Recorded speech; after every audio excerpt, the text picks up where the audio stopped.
지난 주일에는 지우개의 능력이라는 제목으로 요한복음 말씀을 아니죠. 그 21장의 11개와 말씀을 우리가 살펴봤었고요. 오후에는 외민을 했었습니다. 한 주간도 7가지 악을 저지른 므낫세가 훗날 겸손하게 산 것 같이 우리의 삶에 지워야 할 것들을 지우면서 사셨는지요. 므낫세라는 뜻은 잊어버리다, 지우다, 그런 의미라고 했습니다.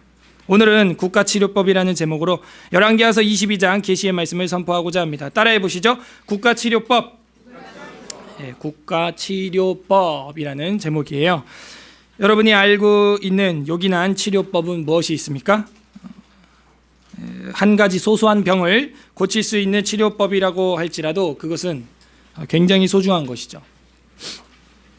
더 나아가서 한 사람을 살릴 수 있는 치료법이라면 그 가치는 측량할 수 없겠지요.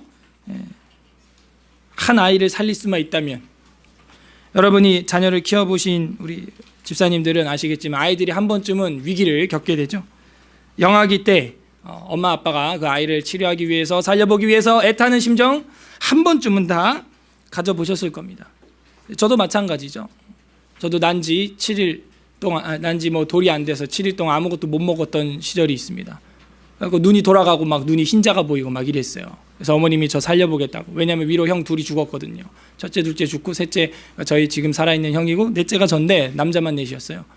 근데 이제 얘도 그렇게 죽겠구나 해가지고 살려보겠다고 어머님이 택시를 탔는데, 택시를 탔더니 얼마나 급하면 그 당시에 택시를 탔겠어요. 택시를 탔더니 택시기사가 다 죽은 애 데리고 탔다고, 첫 손님부터 재수없다고 내리라고 막 이랬어요.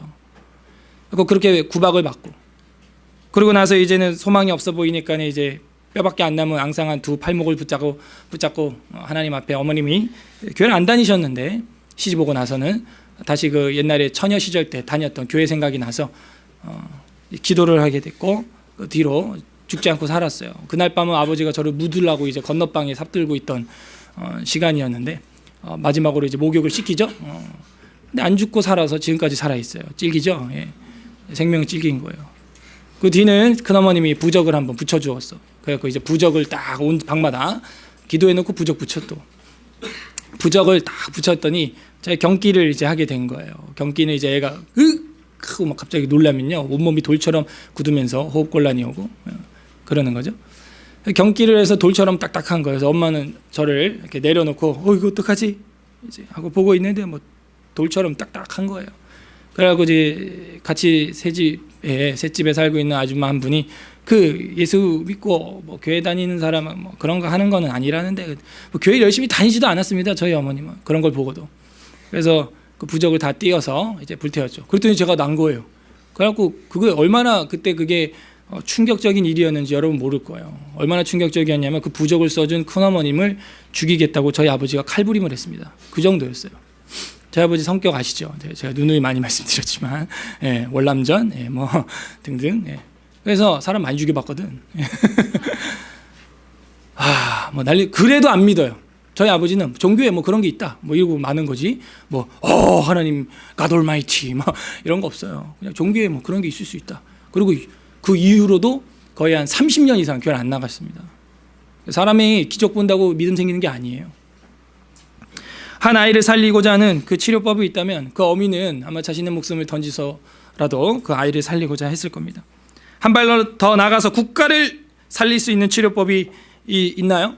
그 치료법을 실행할 수 있는 사람이 있다면 대대로 위인이 될 것이고, 우리가 위인전으로 책을 쓰고 후손에게 가르치고 기리며 배우게 해야 함이 마땅합니다. 그게 여러분이 잘 알고 있는 계몽 운동가들이죠. 애국 계몽 운동가.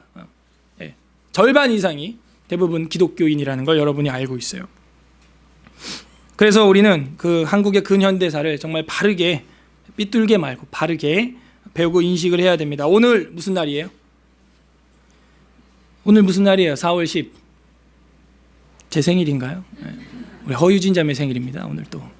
그게 아니고 1885년 4월 10일은 우리나라 첫 근대병원이 개원한 날입니다.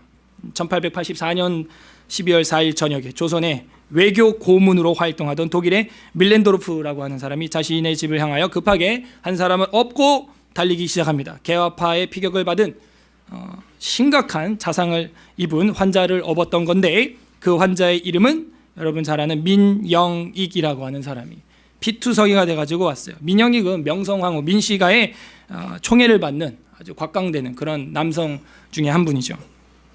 명성황후는 다 아시죠? 예.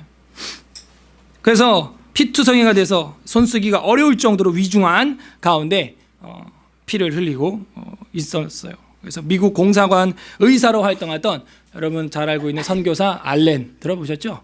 언더 오브 아펜젤러 알렌, 이 세 명 모르면 정말 역사 다시 공부하셔야 됩니다. 그래서 이 알렌 선교사가 의사로 의료 선교사 1호로 우리나라에 이제 왔었죠. 그래서 이게 알렌의 칼에 맞아 상처 입은 그 민영익을 봉합 수술을 처음 해준 거예요, 우리나라에서. 이게 실로 꼬매는 거 뭐 이런 거, 쇠도구로 이렇게 자르고 뭐 이런 거. 봉합 수술을 시행했고 그 결과 민영익은 기적적으로 목숨을 보존할 수 있게 되었어요. 그래서 명성황후 일가의 총애를 받던 몸이었기 때문에 이날 밤 이후로 알렌은 조선 왕실의 전폭적인 지지를 받아서 그 서양 의학을 활용할 수 있는 기회를 얻게 된 거죠. 그래서 한 목숨을 구하는 것으로 시작된 것이 우리나라 최초의 서양식 병원인데 그게 제중원이라는 것이고 그게 오늘날 이제 세브란스 병원이 된 것이죠. 오늘 이 제중원을 생각하면 이 사람들의 정신이 뭐냐면 사람을 구한다. 딱 이거 하나예요. 사람을 구한다. 의병이 아니라 저기 뭐야 뭐지 메딕. 그 의사들은 그 구호가 살려야 한다. 딱 이거죠. 예. 의료병이라 그러나? 예. 메딕. 예. 그들의 그 구호는 살려야 한다. 이거였죠. 비슷해요. 사람을 구한다라는 제중원의 그 정신을 우리가 오늘 4월 10일 씹어봐야 되지 않냐, 곱씹어봐야 되지 않냐 하는 게 세상 매스컴의 뉴스의 한 단편 중에 하나였어요. 그것이 오늘날 역사적 교훈입니다. 저도 서양 의학의 도움을 굉장히 많이 받았습니다. 그게 없었으면 저는 여기 살아 있을 수가 없어요. 제 다리는 아마 절뚝발이로 아니면 짝다리로, 왜냐하면 오른쪽 다리가 완전히 뼈가 부러져서 제 살을 찢고 나왔었고 사과 쪼개듯이 10개 이상 쪼개져 봤고 힘줄 근육 다 끊어졌습니다. 제가 그래갖고 이제 이거 뭐 절단난 거 아니냐, 뭐 괴사된 거 아니냐 할 정도로. 근데 얼마나 의술이 뛰어난지요. 그 수십 개 쪼개진 사과처럼 쪼개진 그 무릎 슬개골 쪽을요. 와, 저는 슬개골 개방형 붕괴 골절 굉장히 복잡하죠. 다 박살났다 이 얘기예요 한마디로. 대퇴골, 슬개골, 개방형 분쇄 골절. 소망이 없죠. 우리 뭐 어떻게 할지도 모를 거예요. 근데 그 쪼개진 걸 다 본드로 붙여가지고요. 그 수십 개를 그리고 딱 이 허벅지랑 또 붙여가지고 살로 이렇게 집어 넣어가지고 또 이제 뼈 이렇게 쏙쏙 집어 넣어가지고 또 붙여가지고 거기 옆에다가 이제 이게 판자 같은 거 하나 딱 대가지고요. 그 핀 있죠. 핀을 갖다가 10몇 개를 따라따라따라 이 멀쩡한 정신은 소리 못 듣습니다. 근데 전 들었어요. 왜냐하면 응급실에서 한 번 있었거든요. 윙 하는 소리를 제가 들었다니까. 내 다리 뚫는 거를. 와, 기가 막혀. 이만해요. 이만한 핀이야. 드릴 핀이. 그래서 마창을 내요. 마창을. 그러니까 막 인턴들 쩔어가지고 막 이러니까 이 정도면 되냐? 더 뚫어. 막 의사는 막. 나는 막 마취했나요? 막 이거. 사람이요 고통 속에 미치는 걸 제가 깨달았어요. 아, 이래서 미치는구나. 아무튼 그렇게 해가지고요 핀을 막 이제 그다음 마취하고 수술할 때는 더 많이 박았죠. 그래갖고 지금 이렇게 서 있는 거예요. 기가 막힌 거예요. 그러니까 이 서양 의학도요 하나님이 내신 일반 은총 중에 하나고, 애프터 서비스예요. 우리도 다 그 혜택을 받고 지금 여기 앉아 있지 않습니까? 지난 주일에는 므낫세의 7가지의 죄를 우리가 살펴봤다면 오늘은 남유다 국가를 살린 요시야의 7가지의 악이 아니라 선이 나옵니다. 이것은 국가치료법이라고 저는 명명하고 싶어요. 국가는 대형의 인간이라고 어떤 철학자는 이야기했죠. 그리고 국가는 엄마와 같습니다. 그래서 국가가 없으면 우리가 이렇게 자유롭게 종교 생활을 할 수도 없어요. 그래서 국가의 치료법은 많은 자녀를 살리는 법칙이기도 합니다. 국가의 치료법이 한 개인의 치료법으로 적용될 때는 그 효력이 없을까요? 아니, 국가를 치료하는 효험이 있는 치료법이라면 한 개인을 살리는 데는 얼마나 특효약이 되겠어요. 민영익을 고친 알렌 선교사의 의술보다도 더 확실한 치료법이 되겠죠. 국가치료법이라는 그 기술 말이에요. 오늘 열왕기하 22장과 23장을 보면서 그 생명의 치료법을 다 전수받고 가시기를 간절히 소망합니다. 22장과 23장은 하나로 줄이면은 유다의 마지막 등불인 이제 요시야가 나옵니다. 그래서 요시야의 종교 개혁, 그것이 22장, 23장 전체 이야기예요. 22장, 23장 전체가 요시야의 종교 개혁. 또 다른 말로는 국가 치료법이라고 저는 오늘 제목을 달아봤어요. 그래서 7가지를 이제 지난주에는 이제 악을 7가지를 우리가 보면서 그거를 잊어버리자, 지워버리자, 므낫세 뭐 그렇게 했었죠. 네, 오늘은 지워버리면 안 되고요. 이 7가지 치료법을 완전히 알렌 선교사한테 전수받듯이 전수받고 가셔야 돼요. 22장 1절, 요시야 왕이 오를 때 나이가 몇 살? 8세. 지난주에 므낫세는 몇 살? 12살. 그때 제가 무슨 얘기했어요? 복습이 중요합니다. 12살에 8세의 왕이 돼서 뭘 할 수 있겠어요? 나 8살이다 하는 친구 손 들어봐요. 초등학교 1학년 없어요? 대부분 다 뭐 2학년, 3학년 이런가 봐. 그 8살 초등학교 1학년을 왕으로, 우리나라 왕으로 세워. 대한민국 왕으로 세웠다고요. 뭐가 되겠어요? 그 뒤에는 누구의 힘이 작용할까요? 엄마예요, 역시. 그래서 뒤에 엄마의 이름이 또 나옵니다. 8세라 예루살렘에서 31년간 다스리니라. 그의 어머니의 이름은 여디다요 보스갓 아다야의 딸이더라. 지난 악한 왕은, 므낫세 왕의 어머니는 누구였어요? 헵시바였죠. 그래서 헵시바의 그 역사적 배경을 자세히 공부했습니다. 그래서 오늘 이 요시야의 어머니는 아다야의 딸이라고 하는 여디다라는 사람인데 사랑받는 사람이다 이런 뜻이에요. 예, 이름 자체가. 그래서 이런 여인이 돼야 돼요. 우리 서울 에스라교회 자매들은 사랑받는 자매 되시길 바랍니다. 다 싫음 말고, 예. 사랑 받아봐야 내 자식 사랑할 수가 있는 거예요. 사랑은 기술이에요. 사랑은 배워야 되는 거예요. 그래서 사랑받는 어머니 밑에서 요시야가 자라났기 때문에 그 아버지 아몬, 그 할아버지 므낫세 그렇게 악한 왕이었어도 전무후무하게 선한 왕으로 기록된 거예요. 2절, 요시야가 여호와 보시기에 정직히 행하여, 정직히 행했다 그러죠? 아니 아버지 아몬이 그렇게 악해서 누구한테 맞아 죽었어요? 예? 신하들한테 맞아 죽었잖아요. 신하들한테. 그죠? 자기 아버지가, 요시야 아버지가. 근데 어떻게 이렇게 착한 아들이 나오냐 이거예요. 엄마의 영향력이에요. 요시야가 여호와 보시기에 정직히 행하여 그의 조상 다윗의 모든 길로 행하고 좌우로 치우치지 아니하였더라. 저도 제가 아까 잠시 저희 집안 이야기를 해서 죄송하지만 간증을 잠깐 했잖아요. 어머니 때문에 살아난 거예요. 어머니 때문에. 예, 또 오늘 생일이라고 제일 먼저 생일 축하해 주는 게 집사람이 아니에요. 집사람 오늘 교회 오지도 않았어. 그래서 나는 날 위해서 집에서 서프라이즈를 준비하려나 몸이 안 좋아서 못 왔습니다. 새벽 4시에 어머님이 축하를 해주는 거예요. 새벽 4시에. 저보고 현우야 이렇게 말 안 해요. 제가 사역을 시작한 이후부터는요. 죄송합니다. 저한테 존대를 해요. 저희 어머님이. 강도사님 생일 축하드립니다. 아이고 황송하옵나이다 마마. 제가 오히려 장문에 그 문자를 그 새벽에 4시에 또 바로 보냈죠. 어머니도 놀랬을 거예요. 얘가 이 시간에 깨어있을 줄 몰랐겠죠. 보내면서 오늘 제 생일이기도 하지만 어머님이 죽다 살아난 날인 걸 제가 이제야 압니다. 저도 애 3명 낳고 키워보니까 이제야 조금 철이 들었나 봅니다. 그런데 어머님은 도대체 언제나 편히 쉬렵니까? 그 문장을 쓰는데 눈물이 참 많이 치는 거예요. 제가. 어머님은 도대체 언제나 쉬렵니까? 언제 제주도 가보고 언제 성지순례 한번 가보렵니까? 그 꿈에도 그리던 성지순례, 주님 모셨던 갈릴리 바다 가고 싶다고 그렇게 외쳤던 그 여행 언제나 해보시렵니까? 이제 칠순을 바라보는데 못 가는 걸 아는 거야. 자기는 이제. 제가 철이 드나 봐. 이제 조금씩 눈물도 많아지고, 그죠? 그래서 감사합니다 어머니. 그러고 그냥 말았어요. 하여튼 답이 없더라고요. 그러니까 우리 아이들도요, 엄마 내 생일 선물 사줘. 이거는 아직 철이 안 든 거야. 근데 애를 낳기 전에는 그럴 수밖에 없다고 저는 생각합니다. 이해해요. 저도 그랬으니까. 그래서 이 요시야가 이렇게 멋진 남자가 된 것은 그 어머니 여디다 덕분이었다 하는 것을 우리가 뒤안길에서 읽을 수 있어야 돼요. 여백에서 읽어야 되는 거죠. 3절, 요시야 왕 8째 해에 왕이 무술람의 손자 아살리아의 아들 서기관 사반을 여호와의 성전에 보냈어요.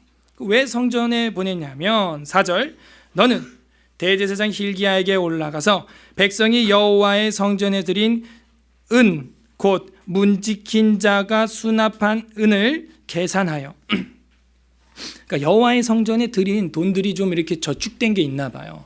그거는 아마 요아스 때부터 성전 수리를 위해서 모아놨던 저축된 돈인 것 같습니다. 그래서 그 수납한 은을 계산해서 여호와의 성전을 맡은 감독자의 손에 넘겨 그들이 여호와의 성전에 있는 작업자에게 주고 성전에 부서진 것을 수리하게 해야 돼. 그 돈은 뭐 하는 데 쓰는 돈? 성전? 자, 그러면 요시야의 마음에는 지금 어떤 동기가 제일 1번으로 나오는 거예요? 국가치료법의 1단계는 이거예요. 첫 번째, 성전에 대한 관심입니다. 이게 있어야 국가를 생각할 수 있는 생각까지 확장이 돼요. 개인과 가정과 교회, 성전과 국가. 이거를 우리가 생각의 방향이라고 좀 해봤으면 좋겠는데, 성전, 하나님의 성전에 대한 관심 여러분에게 있습니까? 그러면 치료의 가능성이 커요. 아직 내 앞길도 가름 못한다면은 한참 멀은 거예요. 교회를 생각하고 하나님의 일을 생각하는 단계까지 올라가야 한다는 것이죠. 오늘날이야 다윗 성전, 솔로몬 성전 없지요. 그럼 이걸 어떻게 적용할까요? 성전의 기능이 뭐예요? 성전의 기능? 하나님을 만나는 거예요. 만나는 거. 그러니까 하나님을 만난다 할 때 여러분이 성전이 될 수도 있고, 이렇게 모여서 예배하는 이 현장이 성전이 될 수도 있는 거예요. 의미적으로 말이죠. 여기는 교회당, 예배당이지만. 그래서 성전에 대한 관심이 하나님에 대해 만나고자 하는 그 사모함과 비례한다는 것이죠. 여러분, 하나님을 만나고 싶은 마음이 있어요? 말씀을 통하여서, 기도를 통하여서, 예배를 통하여서, 하나님이 주시는 말씀을 통하여서 만나는 은혜가 있기를 바랍니다. 그럴 때 국가치료법 1단계는 시작되는 거예요. 요시야 마음에 그런 선한 마음 7가지 중에 첫 번째가 시동이 부릉 하고 걸린 거예요. 하나님을 만나고자 하는 마음, 하나님을 찾고자 하는 마음. 그래서 성전 수리를 하되 6절, 곧 목수와 건축자와 미장에게 주게 하고 또 제목과 다듬은 돌을 사서 그 성전을 수리하게 해라. 그래놓고 완전히 이를 믿고 맡깁니다. 7절에 보면 그러나 그들의 손에 맡긴 은을 회개하지 말지니 이는 그들이 진실하게 행함이니라. 진실하게 일하는 애들이니까 그 나중에 감사하거나 뭐 회계사에 뭐 요청하거나 뭐 그럴 필요 없다. 알아서 하게 냅둬. 이렇게 한 거죠. 자, 일이 시작됩니다. 8절. 여기 다 같이 한번 읽어보겠습니다. 시작. 대제사장 힐기야가 서기관 사반에게 이르되 내가 여호와의 성전에서 율법책을 발견하여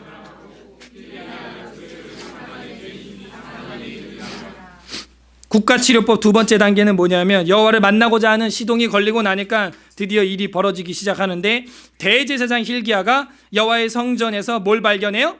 율법책을 발견했다. 거기 밑줄을 딱 치는 거예요. 국가치료법 두 번째 단계는 성경을 발견하는 데서 시작됩니다.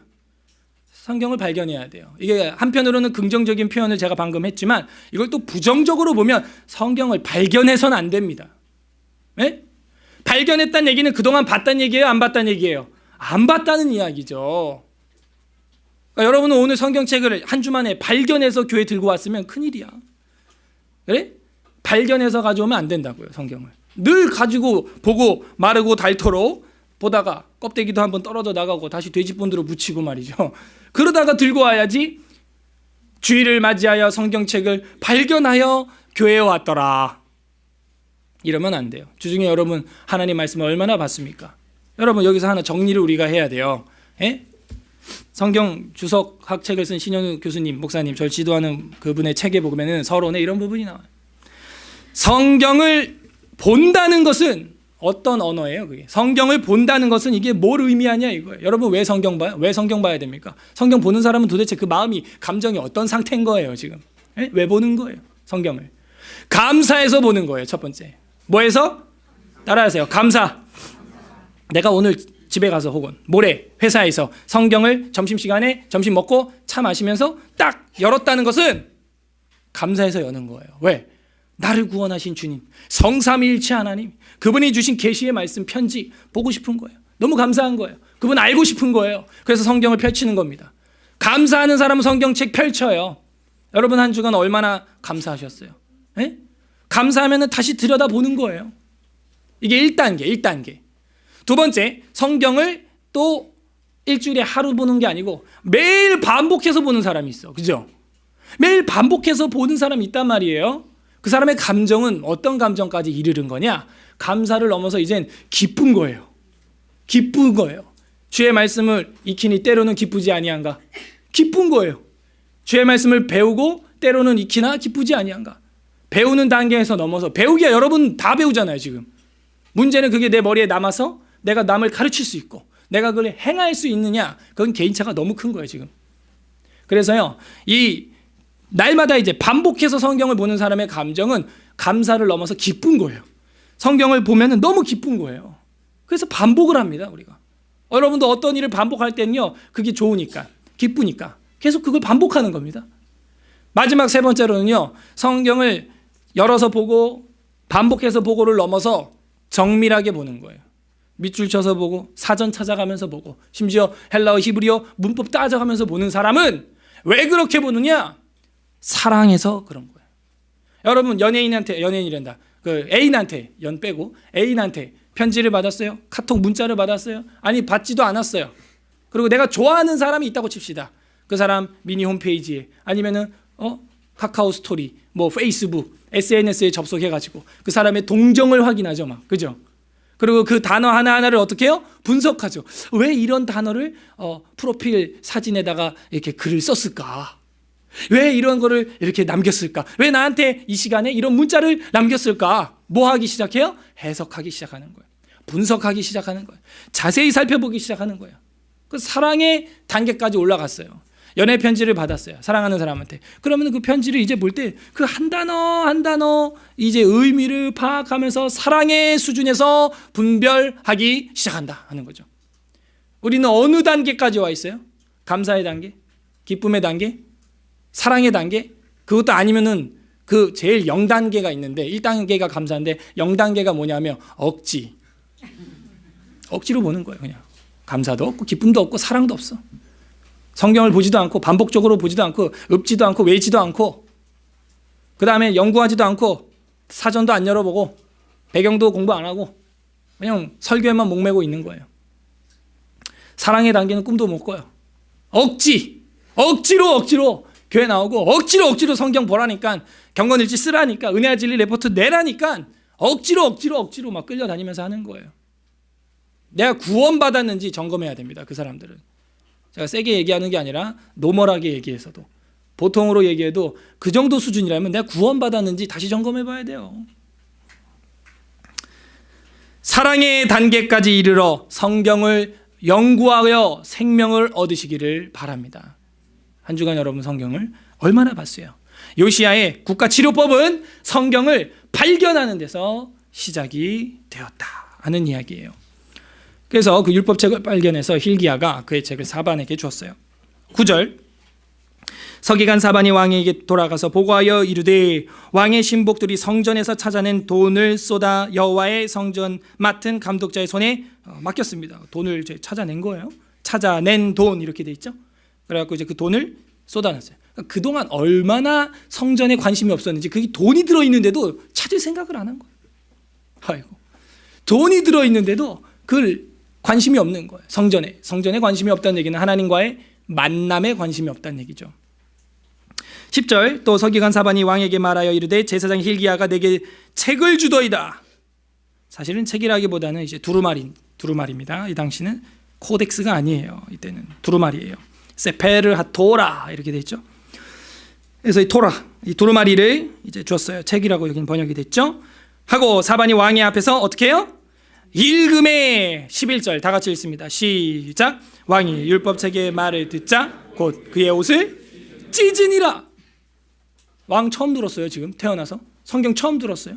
근데 누군가 읽어주고 설명해 주니까 가슴이 아파서 옷을 찢었다는 얘기는 가슴을 찢고 싶은데 할 수 없으니까 옷을 찢으면서 그 애통의 행동, 문화적 표현이에요. 이 사람들은 그런 식으로 옷을 찢어요. 그러면서 울면서 우리가 잘못했다 하는 거예요. 세 번째, 국가치료법은 어떻게 일어나고 있어요? 성경을 발견한 데서 넘어서 성경을 읽고 듣는 데서 시작된다 하는 거예요. 성경을 읽고 들을 때 치료는 시작되는 거예요. 그리고 환부를 개방해서 열어서 들여다보게 되죠. 요시야는 마음을 활짝 연 겁니다. 지금 수술칼, 말씀의 검으로 마음을 갈라서 찢어서 열은 거예요. 옷을 찢은 게 아니고. 12절, 왕이 제사장 힐기야와 사반의 아들 아이감과 미가야의 아들 악볼과 서기관 사반과 왕의 시종 아사야에게 명령하여 이르되 13절, 너희는 가서 나와 백성과 온 유다를 위하여 이 발견한 책의 말씀에 대하여 여호와께 물으라. 발견한 책이라고 또 표현이 되어 있죠. 두 번째 발견한 책, 여기 발견한 책의 말씀에 대하여 여호와께 물으라. 우리 조상들이 이 책의 말씀을 듣지 아니하며, 그죠? 안 들었단 말이에요. 듣지 아니하며 이 책에 우리를 위하여 기록된 모든 것을 행하지 아니하였으므로 여호와께서 우리에게 내리신 진노가 크도다. 그죠? 들은 적이 없는데 행할 수는 없는 거죠. 우리가 한 주간 성경을 열어보지 않고 발견도 못했다면 행함은 두고 보고 할 것도 없어요. 예, 뻔한 겁니다. 아니, 성경을 본 적이 없는데 내가 어떻게 성경대로 행했을 거라고 한 주간을 우리가 회고할 수 있겠어요? 불가능합니다. 그건. 14절, 이에 제사장 힐기야와 또 아이감과 악볼과 사반과 아사야가 여선지 훌다에게로 나가니 그는 하라스의 손자 디거의 아들로서 예복을 주관하는 살룸의 아내라. 예루살렘 둘째 구역, 예루살렘은 이제 4구역까지 나눠져 있죠. 예루살렘 둘째 구역에 거주하였더라. 그들이 그와 더불어 말하매 훌다가 그들에게 이르되 이스라엘 하나님 여호와의 말씀이 너희는 너희를 내게 보낸 사람에게 말하기를 여호와의 말씀이 내가 이곳과 그 주민에게 재앙을 내리되 곧 유다 왕이 읽은 책의 모든 말대로 하리니, 이렇게 되어 있어요. 그 말씀대로 된다는 거예요. 17절, 이는 이 백성이 나를 버리고 다른 신에게 분향하며 그들의 손의 모든 행위로 나를 경노하게 하였음이라. 그러므로 내가 이곳을 향하여 내린 진노가 꺼지지 아니하리라 하라 하셨느니라. 18절, 너희를 보내 여호와께 묻게 한 유다 왕에게는 너희가 이렇게 말해라. 이스라엘 하나님 여호와가 이같이 말씀하시느니라. 네가 들은 말들에 대하여는 내가 이곳과 주민에게 대하여 빈터가 되고 저주가 되리라 한 말을 네가 듣고 마음이 부드러워져서 여호와 곧 내 앞에서 겸비하여 옷을 찢고 통곡하였으므로, 왕이 그렇게 했죠. 나도 내 말을 들었노라 여호와가 말하였느니라. 그러니까 회개한 그 개인 한 사람으로 말미암아 용서를 해주겠다는 거예요. 그러나 백성은 아니라는 거죠. 20절, 그러므로 보라, 내가 너로 너희 조상들에게 돌아가서 평안히 묘실로 들어가게 하리니 내가 이곳에 내리는 모든 재앙을 내 눈이 보지 못하리라 하셨느니라 하니 사자들이 왕에게 보고하니라. 뭐예요? 요시야가 받은 복은 뭐예요? 너 때에 이 나라가 망하지는 않을 거다, 이거예요. 므낫세도 마지막에는 회개했어요, 안 했어요? 지난주에 회개했죠. 그래서 므낫세도 그때의 나라가 망하지는 않았어요. 요시야도 마찬가지. 옷을 찢고 회개하니까 너 때의 나라를 내가 멸망시키지는 않겠다, 이런 이야기를 했어요. 읽은 책대로 한다는 거예요. 말씀대로 이루어져요. 성경대로 세상 만사가 이루어지게 되어 있어요. 하나님의 원리를 그렇게 부여해 두셨기 때문입니다. 23장으로 넘어갑니다. 왕이 보내 유다와 예루살렘의 모든 장로를 자기에게 모았어요. 이에 왕이 여호와의 성전에 올라가매 유다 모든 사람과 예루살렘 주민과 제사장들과 선지자들과 모든 백성이 노소를 막론하고, 늙은 자나 어린애나 노소를 막론하고 다 왕과 함께 한지라. 왕이 여호와의 성전에서 발견한 언약책의 모든 말씀, 또 밑줄 치세요. 발견한이라는 표현이 계속 나오죠. 그래서 발견해야 돼요. 우리도 일상에서 하나님의 말씀 발견돼야 됩니다. 발견한 언약책의 모든 말씀. 아까는 율법책 이렇게 말하더니 이제 가면서 뭐라 그래요? 언약책이라고 말을 하고 있어요. 그 안에는 하나님의 사랑의 언약식이 들어있던 것이죠. 언약책의 모든 말씀을 읽어 무리의 귀에 들리우고 3절 별표 1000개짜리입니다. 3절 다 같이 읽겠습니다. 3절 시작. 왕이 단위에 서서 여호와 앞에서 언약을 세우되 마음을 다하고 뜻을 다하여 여호와께 순종하고 그의 계명과 법도와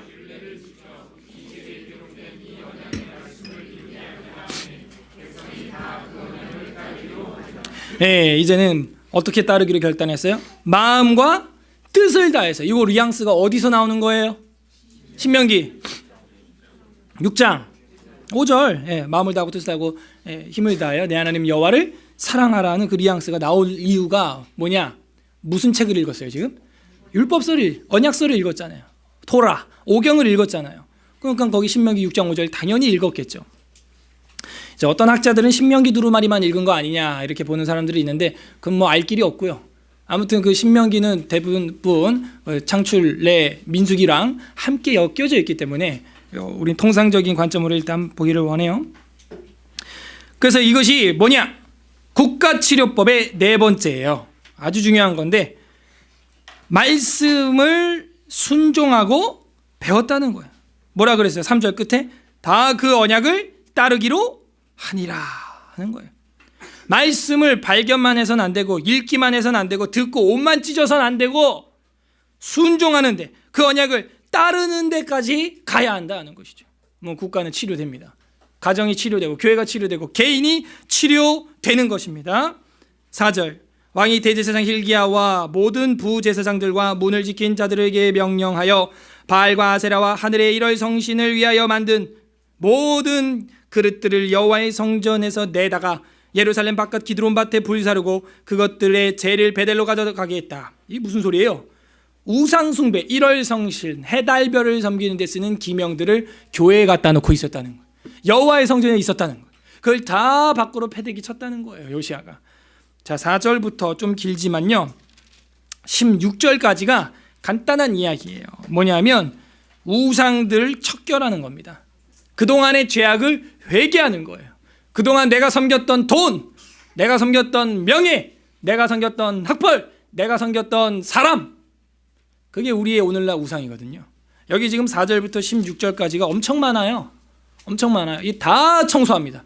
다 밀어내요. 이런 왕이 없어요, 세상에. 그래서 제가 좀 빠르게 읽을게요. 내용은 간단해요. 우상 척결이에요. 가증스러운 것들을 처단하고 근원을 제거하는 것이죠. 기드론밭에 다 불살아버리고 5절 옛적에 유다 왕들이 세워서 유다 모든 성읍과 예루살렘 주위의 산당들에서 분향하며 우상을 섬기게 한 제사장들을 패하며 그 사람들 또 바알과 해와 달과 별대 하늘의 모든 별에게 분향하는 자들을 패하고 여전히 있었다는 거죠. 요시야 때까지. 또 여호와의 성전에서 아세라상을 내다가 이 말이 됩니까? 교회 불상이 있더라 이 얘기랑 똑같은 거예요 지금. 여호와의 성전에 아세라상을 내다가 예루살렘 바깥 기드론 시내에 가져다가 거기에서 불사르고 빻아서 가루를 만들어서 그 가루를 평민의 묘지에 뿌리고 또 여호와의 성전 가운데 남창의 집을 헐었으니 말도 안 돼. 남자 창녀가 있는 거야. 강남 여기 서초 많죠. 뭐 호스트바 이런 거, 술집, 뭐 동성연애 뭐 저리 가라 뭐 하겠죠. 또 남창의 집을 헐었으니 그곳은 여인이 아세라를 위하여 휘장을 짜는 처소였더라. 음란한 곳이라는 거예요. 또 유다 각 성읍에서 모든 제사장을 불러오고 또 제사장이 분향하던 산당을 게바에서부터 브엘세바까지 더럽게 하고 또 성문의 산당들을 헐어버렸으니 이 산당들은 그 성읍의 지도자 여호수아의 대문어기 곧 성문 왼쪽이었더라. 산당들에게 제사장들은 예루살렘 여호와의 제단에 올라가지 못하고 다만 그의 형제 중에 무교병을 먹을 뿐이었더라. 왕이 또 흰놈의 아들 골짜기에 도벳을 더럽게 하여 어떤 사람도 몰록에게 드리기를 위하여 자기의 자녀를 불로 지나가지 못하게 하고, 이거 므낫세가 시작했던 문화가 여전히 남아있는 거예요. 자녀를 불로 태워서 드렸다는 거예요. 끔찍하죠. 11절 또 유다 여러 왕이 태양을 위하여 드린 말들을 제하여 버렸으며 이 말들은 여호와의 성전으로 들어가는 곳의 근처 넷이 나다멜렉의 집 곁에 있던 것이며 또 태양 수레를 불사르고 태양 숭배를 했다는 거예요. 그때 썼던 수레를 불살랐답니다. 유다 여러 왕이 아하스의 다락 지붕에 세운 제단들과 므낫세가 여호와의 성전에 둔 성전 두 마당에 세운 제단들을 왕이 다 헐고 거기서 빠내서 내려서 그것들을 가루를 기드론 시내에 쏟아 버리고 또 예루살렘 앞 멸망산 오른쪽에 세운 산당들을 왕이 더럽게 하였으니 이는 옛적의 이스라엘의 왕 솔로몬이 시돈 사람의 가증한 아스다롯과 모압 사람의 가증한 구모스와 암몬 자손의 가증한 밀곰을 위하여 세웠더라. 우상이 너무 많아. 그죠? 14절 왕이 또 석상을 깨뜨리며 아세라 목상을 찍고 사람의 해골로 그곳을 채웠더라. 그냥 무덤으로 만들어버렸다 이 얘기입니다. 15절 또한 이스라엘에게 범죄하게 한 느밧의 아들 누구? 여로보암. 이 여로보암은 초대 왕이죠. 그래서 이스라엘 북이스라엘의 1대 왕, 북한에 치면 김일성과 같은 사람이에요. 그래서 그 악을 최초로 시작했던 사람입니다. 그 사람의 무덤을 파헤쳐서 그 해골을 갖다 불사르는 이야기가 여기 나와요. 얼마나 하나님이 속이 시원하겠어요? 여로보암이 베델에 세운 제단과 산당을 왕이 헐고 또 그 산당을 부르고 빻아서 가루를 만들며 또 아세라 목상을 부살랐더라. 16절 이것도 중요한데요. 다 같이 읽겠습니다. 16절 시작. 요시야가 몸을 돌이켜 산에 있는 무덤을 보고 보내어 그 무덤에서 해골을 가져다가 제단 위에 불살라 그 제단을 더럽게 하니라. 이 일은 하나님의 사람이 전하였더니 그 전한 여호와의 말씀대로 되었다. 이게 하나님의 사람이 언제 전한 거냐 하면은 한참 앞에요. 예.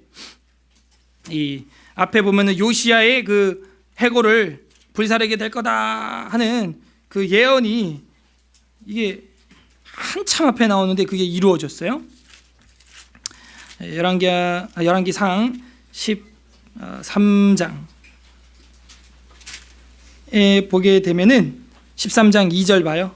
열왕기상 우리는 지금 하 보고 있고 왕상 13장 2절 왕상 13장 2절입니다. 537페이지 13장 2절 다 같이 한번 읽어볼까요? 13장 2절 시작. 하나님의 사람이 제단을 향하여 여호와의 말씀으로 외쳐 이르되 제단아 제단아 여호와 이같이 말씀하시기를 다윗 집에 요시야라 이름하는 아들을 낳으리니 그가 내 위에 분향하는 산당 제사장을 내 위에서 제물로 바칠 것이고 또 사람의 뼈를 내 위에서 사르리라 하셨느니라 하고 이렇게 얘기하고 나서 열왕기하 23장에서 이게 이루어지는 거예요. 수백 년 만에 이루어지는 겁니다. 수백 년 만. 그래서 16절 다시 우리 본론으로 돌아와서 열왕기하 23장 16절에 보면 마지막 줄에 여호와의 말씀대로라는데 밑줄 쳐져 있어요? 쳐져 있는 사람들은 제 대화 설교를 아주 처음부터 잘 듣고 계신 분들입니다. 거기 당연히 밑줄 쳐져 있어야 돼요. 이 여호와의 말씀대로라는 히브리어는 키 이트바르 아도나이라는 말인데 이 키 이트바르 아도나이는 이 구약 성경에서 열왕기 하서에만 집중적으로 나오는 단어예요. 다른 성경에 안 나옵니다. 이 단어가. 그래서 뭘 보여주냐면 몇백 년이 지나도 여호와의 말씀은 어떻게 된다? 그대로 이루어진다는 거예요. 키 이트바르 아도나이. 그래서 그 키 이트바르 아도나이라는 그 부분만 제가 한번 쫙 읊어서 성경 전체를 밑줄 쳤던 주일이 있어요. 그때 나왔던 분들은 지금 밑줄이 다 이제 쳐져 있는 것이죠. 그래서 결국에는요 수백 년 전에 예언됐던 그 요시야가 진짜 태어났고 그 요시야가 정말 하나님의 속을 후련하게 하는 성결 개혁을 일으키는 것입니다. 거룩한 개혁을 종교 개혁을 일으키게 되는 것이죠. 여기서 우리가 하나 또 정리하면 국가치료법 다섯 번째는 뭐냐? 우리가 4절에서 16절까지 읽은 것처럼 가증스러운 것들을 처단하고 근원을 제거하는 데서 치료는 시작되는 거예요. 몸 안에 가증스럽고 더러운 세균들, 세포들을 없애고 죽일 때 우리 마음이, 우리 몸이 건강하고 깨끗해지는 것과 똑같은 것입니다. 나라에 가증하고 더러운 우상 숭배, 우상들 그거 척결해야 되는 거예요. 그거 없애야 이 나라가 복받는 길입니다. 하나님과 더불어 우상 숭배하는 것은 이 나라가 복받을 길이 아닌 거예요. 계속해서요 17절 보겠습니다. 왕하 23장 17절 요시야가 이르되 내게 보이는 저것은 무슨 비석이냐 하니 성읍 사람들이 그에게 말하되 왕께서 베델의 제단에 대하여 행하신 이 일을 전하러 유다에서 왔던 하나님의 사람의 묘실이니이다 하니라. 하나님의 사람이 있다 그랬죠. 하나님의 사람이 나중에 이제 죽거든요. 그래서 좋은 착한 사람인데 18절 이르되 그대로 두고 그 뼈는 옮기지 말아라. 그래서 요시야가 하나님의 사람 선지자의 무덤은 그대로 두고 그 왕과 그 사람들 우상 숭배했던 사람들의 무덤은 다 빻아가지고 가루를 만들었다는 거예요. 옮기지 말라 18절 중반. 하매 무리가 그의 뼈와 사마리아에서 온 선지자의 뼈는 그대로 두었더라. 19절. 전에 이스라엘 여러 왕이 사마리아 각 성읍에 지어서 여호와를 경노하게 한 산당을 요시야가 다 제거하되 베델에서 행한 모든 일대로 행하고 또 거기에 있는 산당의 제사장들을 다 제단 위에서 죽이고 사람의 해골을 제단 위에서 불사르고 예루살렘으로 돌아왔더라. 그래서 우리가 요시야한테 배워야 됩니다. 우리에게 있는 우상 숭배, 내가 섬기고 있는 21세기 우상, 만몬이 됐든 음란이 됐든 교만이 됐든 오만이 됐든 게으름이 됐든 그거를 어떻게 해야 돼요? 요시야처럼 부셔서 빻아서 태워서 재를 만들어 뿌려야 되는 거예요. 그렇게 하지 않으면 우리에겐 소망이 없어요. 나 하나도 앞가름 못하는 신앙인으로 전락하고 말아요. 애국 계몽 운동가들처럼 알렌 선교사처럼 그런 국가적인 일 못한다는 것이죠. 지금 우리가 투표 앞두고 고민하는 이유가 뭐예요? 인물이 없다는 거죠. 출애굽기의 첫 번째 신학적 주제가 뭐예요? 하나님의 사람 준비. 사람 있어요? 없어요. 그러니까 정당 보고 또 색깔 보고 찍는 거예요. 이런 비참한 현실이죠. 여러분, 국민이 갑이에요? 국회의원이 갑이에요? 국민이 갑이죠, 지금은. 13일까지는. 그죠? 13일까지만이야. 13일까지는 국회의원들은 다 거지처럼 아이고, 한 표만 이러다가 14일이 되면 딱 이렇게 되는 거예요. 이게 우리나라 현실이에요. 그래서 초대교회, 우리 한국 초대교회 애국 계몽 운동가들 그분들의 책을 보게 되면 문서선교 1차예요. 일단 우리도 문서선교를 앞으로 꿈꿔야 돼요.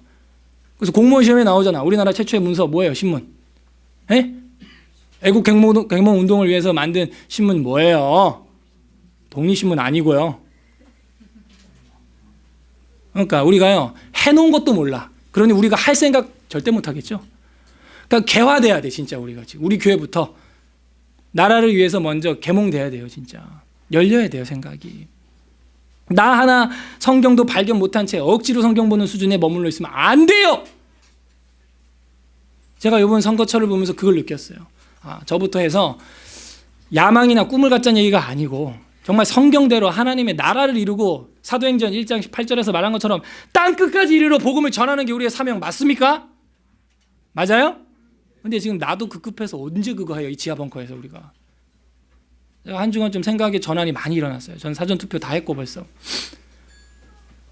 근데 정말 고민이 많이 됐어요. 한중간 하면서 다시 역사책을 보고 우리나라 초기 한국 교회사를 다시 살펴보고 집안 얘기해서 죄송하지만 저희 종고조부 되시는 한서 남궁옥 선생님이 만든 황성신문이라는 게 있어요. 아세요? 네. 들어보셨죠? 황성신문. 그겁니다. 그 신문을 창간하게 된 이유는 이 백성이 너무 무지하다. 말을 해도 못 알아듣는 거야 얘네들이. 네? 사회주의 공산당 이야기를 해도 못 알아들어. 일제 치하 얘기를 해도 못 알아들어. 지금 나라를 뺏기는데 지금 왕비가 죽어나가는데 모르는 거야. 몰라요 이 백성들이. 오늘날 우리는 뭐 다른 줄 아세요? 비슷합니다. 지금 나라를 누가 좌지우지하고 휘저어먹고 말아먹고 있는지 모르고 그냥 우리 앞길에 급급해서 살고 있는 게 우리 현실이에요. 이러면 안 돼요.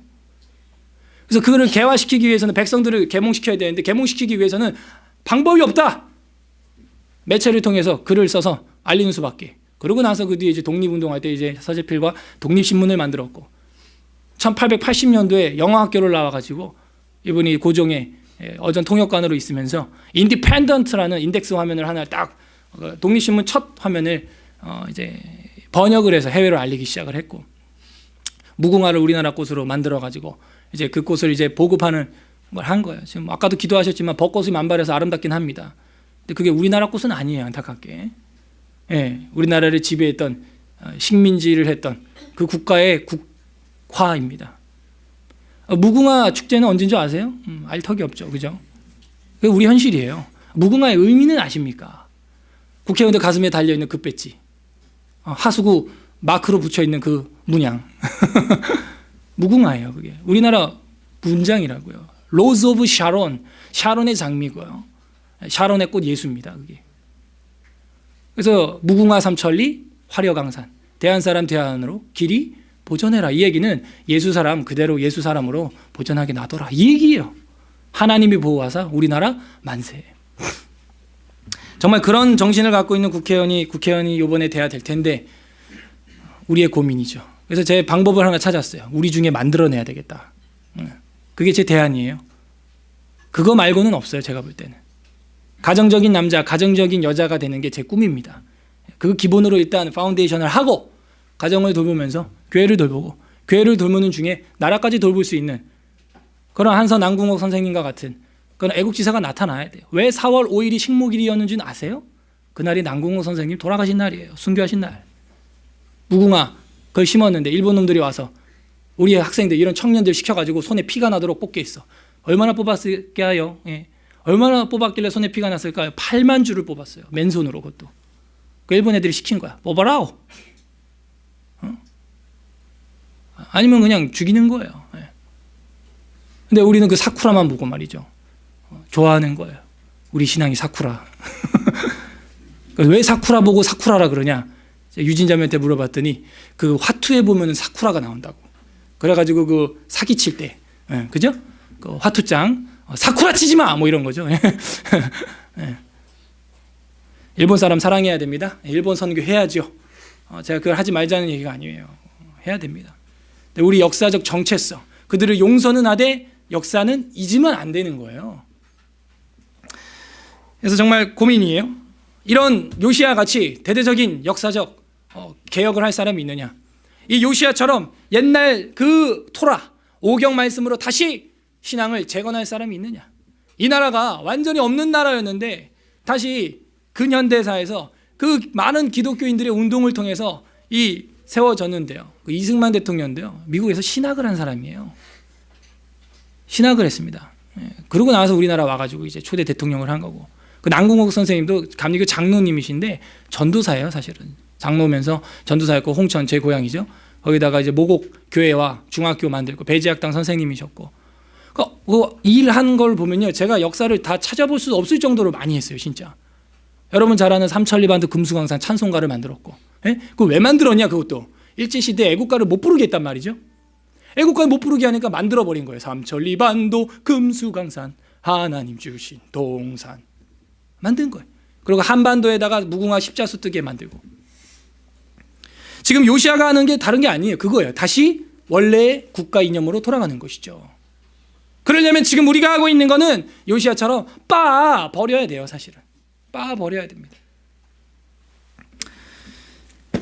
그래서 이 요시아의 개혁을 보면서 우리도 가증스러운 것들을 처단하고 근원을 제거할 때 치료법 7가지 중 5번째 단계까지 오게 된 것이죠.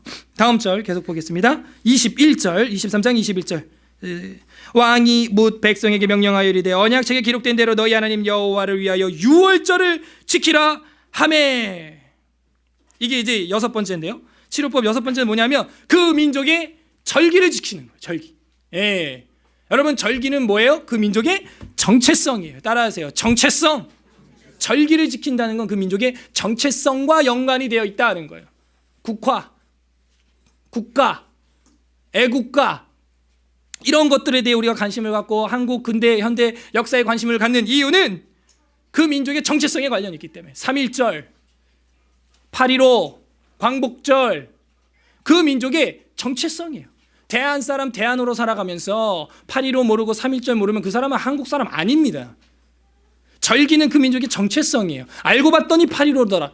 광복절이더라. 이런 사람은 거의 없을 겁니다. 최소 하루 전에는 다 알 거예요. 신앙도 마찬가지예요. 알고 봤더니 오순절이 왔더라. 알고 봤더니 오늘 교회에 오니까 부활절이더라. 이런 사람들은 심각한 거예요. 신앙의 정체성이 없는 거예요.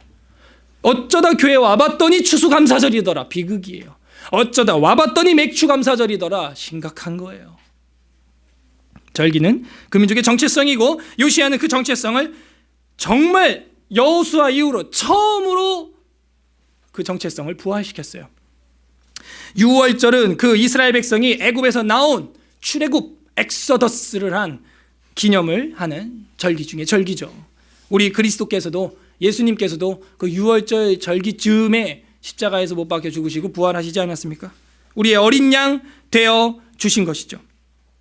22절 사사가 이스라엘을 다스리던 시대부터 이스라엘 여러 왕의 시대와 유다 여러 왕의 시대에 이렇게 유월절을 지킨 일이 없었더니 요시야 왕 18째 해에 예루살렘에서 여호와 앞에 이 유월절을 지켰더라. 여섯 번째 국가치료법은 뭐냐? 국가 절기를 지키면서 정체성을 확립하는 가운데 시작됐다 하는 거죠. 절기를 지키면서 정체성을 확립할 때 그 국가는 살아납니다. 이 대한민국이 근현대에 정부 수립을 했을 때 그 정신, 이승만과 김구가 들어와서, 김구도 기독교인이에요. 아시죠?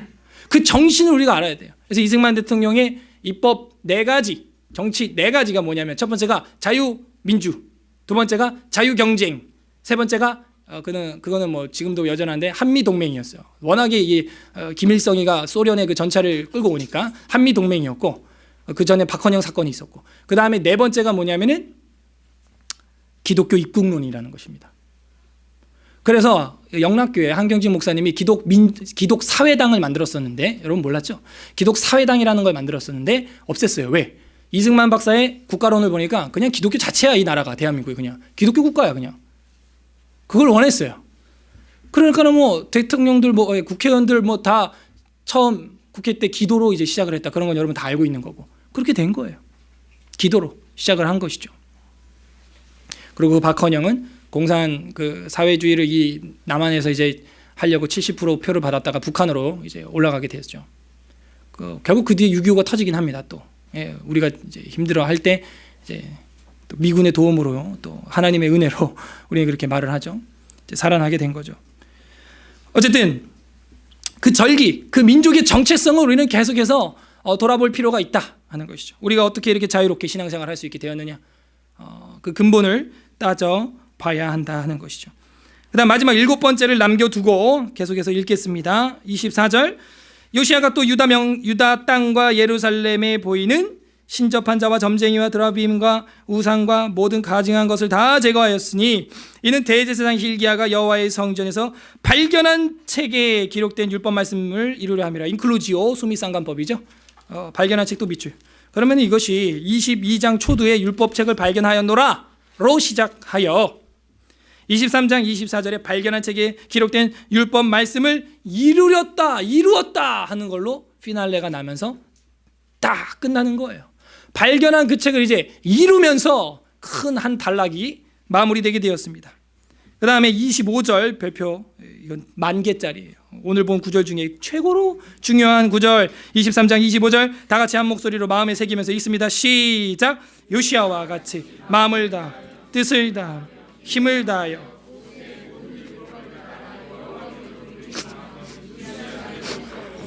후에도 그와 같은 자가 없었더라. 그 후에는 있었어야 됐는데, 그건 좀 안타까운 이야기예요.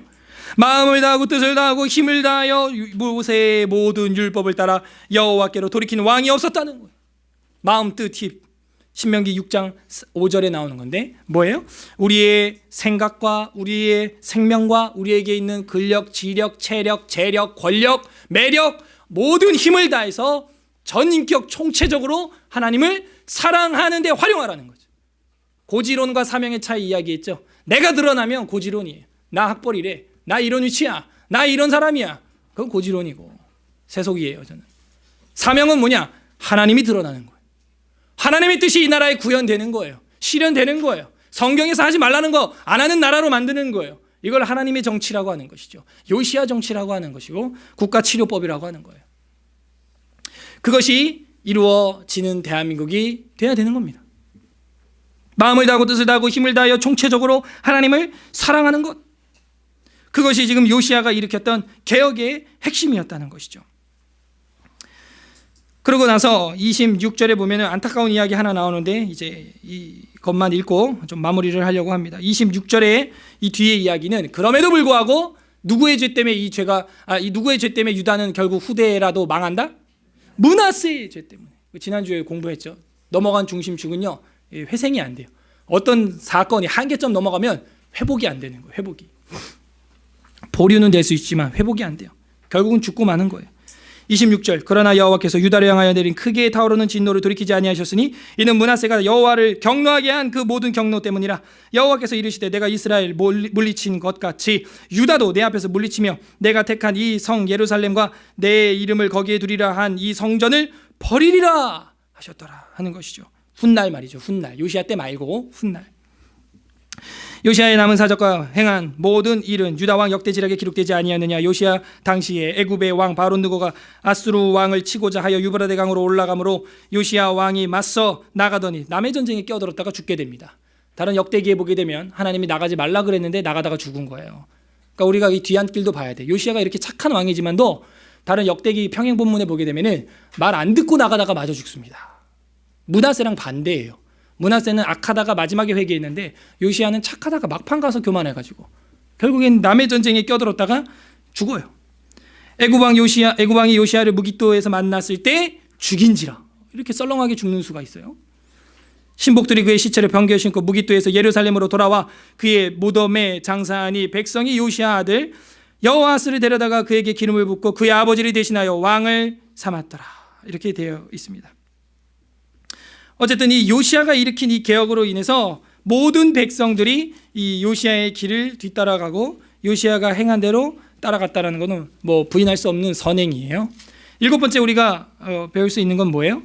국가치료법. 요시야 국가치료법은 마지막으로 마음을 다하고 뜻을 다하고 힘을 다하여 나에게 있는 모든 지정, 의를 통하여 총체적으로 하나님을 전인격적으로 사랑하는 것. 그것이 바로 요시야의 국가치료법 마지막 단계였고 가장 강력한 단계죠. 사랑의 수준까지 끌어올린 거예요. 신명기 6장 5절. 사랑하라 하는 그 사랑의 단계까지 끌어올렸단 말이죠. 정리합니다. 요시야가 성전 보수 공사를 시작했다가 율법책을 발견하게 되었었죠.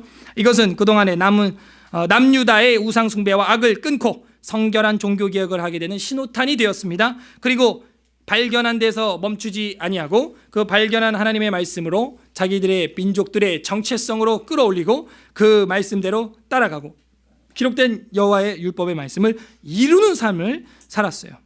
그렇게 해서 하나님의 언약으로 말미암아 이스라엘 남유다는 치료를 받게 되었고 요시야의 마음도 치료를 받게 되었어요. 그리고 백성들도 신앙이 치료되게 되었고 더 나아가 하나님의 마음도 치료된 줄로 믿습니다. 그래서 이 요시야라는 뜻이 뭐냐? 여호와께서 누구든 치료하신다. 이게 요시야 이런 뜻이에요. Whom Jehovah heals 이렇게 돼 있어요. 여호와께서 치료하신다는 거예요. 이게 요시야라는 이름의 뜻이에요.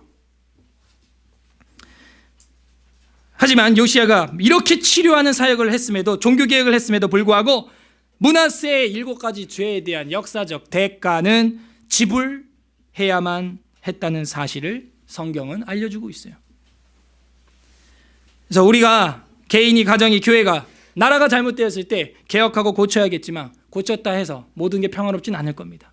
과도기가 있고 그동안 해놓은 악들이 여전히 잔재로 우리를 괴롭힐 수 있어요. 하지만 개혁은 추진되어야 한다는 것이죠. 관련 구절 한번 볼까요? 출애굽기 15장 26절 좀 빠르게 볼게요. 출애굽기 15장 26절 출애굽기 15장 26절 찾으세요. 출애굽기 장세기 출애굽기죠. 15장 26절 제가 읽어볼 테니까요. 여러분은 제가 밑줄 칠하는데 치면 되겠죠. 15장 26절 출애굽기 이르시되 너희가 너희 하나님 나 여호와의 말을 들어 순종하고 내가 보기에 의를 행하며 내 계명에 귀를 기울이며 내 모든 규례를 지키면 내가 애굽 사람에게 내린 모든 질병 중 하나도 너희에게 내리지 아니하리니 나는 너희 무슨 여호와? 너희를 치료하는 여호와. 밑줄 치료하고 싶어 한다는 거예요. 하나님은 요시야 치료하시는 여호와라는 것이죠. 말라기 4장 2절로 갑시다. 우리 마지막 책 구약의 마지막 책이죠. 마태복음 앞에 말라기 4장 2절 한번 펼쳐보세요. 말라기 4장 2절 마태복음 앞에 구약의 마지막 책 말라기 4장 2절 다 같이 읽습니다. 시작. 내 이름을 경외하는 너희에게는 공의로운 해가 떠올라서 치료하는 광선을 비추리니 너희가 나가서 외양간에서 나온 송아지같이 뛰리라. 치료하는 광선 밑줄 치세요. 그 다음에 마가복음으로 갑니다. 마가복음 2장 17절 신약성경 마가복음 2장 17절 마가복음 2장 17절 우리 주님이 이런 비유를 들어요. 다 같이 읽겠습니다. 마가복음 2장 17절 시작. 예수께서 들으시고 그들에게 이르시되 건강한 자에게는 의사가 쓸데없고 병든 자에게야 쓸데 있느니라. 나는 의인을 부르러 온 것이 아니요 죄인을 부르러 왔노라 하시니라. 그래서 주님께서는 의사로 표현하고 있고 주 예수 그리스도께서 치료하는 근원이 되신다는 것을 신약에서 완성적으로 이제 보여주는 거예요. 마지막, 오늘 보는 마지막 구절 요한계시록 22장 2절, 성경 제일 뒤에 마지막 책 마지막 장 요한계시록 22장 2절 22장 2절, 오늘 이제 마지막 성경입니다. 설교는 결론을 향해 왔어요. 요한계시록 22장 2절 다 같이 마지막으로 읽습니다. 시작. 길 가운데로 흐르더라. 강 좌우에 생명나무가 있어 12가지 열매를 맺되 달마다 그 열매를 맺고 그 나무의 잎사귀들은 만국을 치료하기 위하여 있더라. 아멘. 그래서요, 생명나무의 과실은 둘째치고 그 과실 옆에 맺히는 이파리도 만국을 치료할 수 있는 그런 치료제라는 거예요. 천국에 가면. 우리가 이 땅에서 어떤 슬픔과 아픔과 고통을 갖고 있어도 천국 가면 모든 게 완벽히 만국을 치료할 줄로 믿습니다. 치료하는 거예요. 그래서 결국에는 구약 출애굽기에 나온 치료하는 여호와미라 하는 게 요한계시록에 가면은 만국을 치료하는 하나님으로 나오는 것입니다. 요시야, 여호와께서 치료하신다 하는 거예요. 국가 치료법. 이걸 개인에게 활용한다면 이보다 뛰어난 치료법이 없다는 것이죠. 한 국가를 치료할진데 말이죠. 웨스트민스터 신앙고백서 23장에 보게 되면 국가 위정자라는 파트가 있습니다. 나중에 돌아가서 읽어보시면 거기 2항 끝자락에 이렇게 나와 있어요. 각 나라의 건전한 법률을 따라 특별히 경건과 공의와 평화를 유지하도록 해야 한다 하는 것이죠. 제일 먼저 나오는 것이 평화가 아니고 경건. 그래서 이런 국회의원이 뽑혀야 돼요. 이런 대통령이 나와야 되는데 국회에는 기독교인이 140명이 넘는데도 불구하고 뭐 동성애법 하나 못 막아요. 우리가 그거를 우리가 뭐 동성애 한다고 체포합니까? 지금 안 하죠. 동성애 하려면 하라고 누가 말려요? 이상하죠. 그 반대법을 만드는 거야. 그래서 오히려 역차별, 기독교를 잡으려고 하는 거죠. 제가 이제 동성연애자들 줄에 안 서주면 징역 1년, 벌금 1,000만 원 먹어야 돼요. 그런 시대예요. 그걸 굳이 법으로 만들 필요는 없다는 거죠. 왜 누가 동성연애 한다고 체포해 가냐고. 지금 하라고. 동성연애 하려면 하라고. 누가 말려? 굳이 그걸 법으로 반대로 제정을 하는 것은 이건 좀 역차별이 일어난다 하는 면이 없지 않아 있어요. 사실 경건과 공의와 평화를 유지하도록 해야 한다 하는 것이죠. 하나님의 마음이 어떻게 보여요? 병에 걸린 아내를 살리기 위해서 전전하는 남편, 병에 걸린 아들을 살리기 위해서 전전했던, 택시를 타고 욕까지 먹었던 저희 어머님 같은 그런 살리기 위해 애타는 마음, 창세로부터 온갖 치료법을 사용하시는 하나님의 애절한 마음, 살리려고 하는 하나님의 마음, 이게 오늘 본문에 나온 요시야, 치료하려고 하는 하나님이에요. 알렌이 한 환자를 살리려고 했던, 민영에게 살리려고 했던 그 애타는 마음, 그거예요. 적용을 각자 해보세요. 하나님께 치료받고 타인과 국가를 기독교적으로 치료하는 그리스도의 의사로 우리가 남은 인생 살아야 합니다. 예수 그리스도께서 의사로 오신 것처럼 말이죠. 남은 인생을 어영부영 살지 마시고 어차피 한번 죽을 거 마음과 뜻과 힘을 다해서 개인과 가정과 나라를 살리는 일을 하다가 땅끝까지 복음을 전하려고 노력하다가 모두 하나님 나라로 입성하시길 바랍니다. 먼저는요, 가정적인 남편이 되세요. 가정적인 아내가 되세요. 그걸 시작으로 기반하여 튼튼하게 닦고 하나님 나라를 그 기틀 위에, 가정 위에, 교회 위에, 국가를 세워가는, 열심을 다해서 주를 섬기는 우리가 돼야 되는 것입니다. 억지로 성경 보지 마세요. 감사를 뛰어넘으시고 기쁨을 뛰어넘으시고 사랑의 단계에서 이젠 넉넉히 하나님의 일을 우리가 해 나가야 되는 것입니다. 힘을 다해야 돼요. 정말 열심을 품고 주를 섬겨야 돼요. 죽도록 충성하라. 그리하면 생명의 면류관을 내게 주리라 하는 것이죠. 저도 뭐 노력 많이 합니다. 어제도 이번 주만 코피 2번 쏟았고요. 지난주일부터 해서 또 얘기를 하면 금요일날 3시간 반 잤고 토요일날 3시간 잤고 지난주 주일날 2시간 반 잤어요. 오늘 한 4시간 잤나? 여러분은 하루에 다 자죠 그거를. 그러니까 저도 죽도록 하니까 여러분도 follow me, 나를 따르라. 장교는 나를 따르라 해야지 돌격 앞으로가 아니에요. 힘을 다하십시오. 나라를 사랑하십시오. 이 좋은 절기를 맞았으니까 휴일이다, 놀자, 투표는 대충 그거 아니에요. 나라를 사랑하고 기도하는 마음으로 찍으셔야 됩니다. 저는 어느 거 찍었다고 얘기 안 할 거예요. 그거 선거법에 걸리니까. 여러분 알아서 하세요. 기도하면서 어느 게 성경적이냐 분별하세요. 그리고 공약집도 보고 그들이 정말 기독교적인 어떤 그런 게 있나? 내가 볼 때 없어요. 없어. 없는데 그나마 어떤 사람 마이너스 200점, 어떤 사람 마이너스 100점인데 그래도 마이너스 100점을 찍어야겠죠. 여러분도 억지에서 감사해서 기쁨에서 사랑의 단계 이르는 치료자가 되기를 바랍니다. 끝맺습니다. 므낫세는 7가지 악으로 개인을 망치고 나라를 망치고 백성을 망치는 앞잡이였습니다. 하지만 그의 손자 요시야는 개인과 왕실을 나라를 살리는 치료자였어요. 우리는 성경에 나와 있는 이 발견된 책, 이 발견된 책이 우리한테는 발견된 책에서 멈추면 안 돼요. 발견된 책에서 이젠 뛰어나 나의 발견된 책이 아니고 나의 사랑하는 책이 돼야 되는 거예요. 따라하세요. 나의 사랑하는 책. 어떤 홍삼보다도 산삼보다 명약보다도 사랑해야 되는 거예요. 귀한 생명의 치료법이 바로 이 성경인 것입니다. 그 진리의 말씀 안에서 치료하시는 여호와 하나님을 만나고 개인과 가정과 교회와 나라를 살리는 21세기 알렌 선교사가 되시길 바라고 21세기 작은 요시야가 되시기를 주님의 이름으로 간절히 소망합니다. 여러분이 알고 있는 요긴한 치료법은 무엇입니까? 우리 같이 기도하겠습니다. 우리 한 마음으로 기도할 때 첫째, 성경을 발견하고도 그 발견한 성경을 사랑하는 단계까지 가지 못하고 있는 우리의 모습 용서하여 주시옵소서. 회개해야 됩니다. 아니, 성경을 발견도 못하고 지나온 한 주간을 회개해야 됩니다. 이래서는 안 돼요.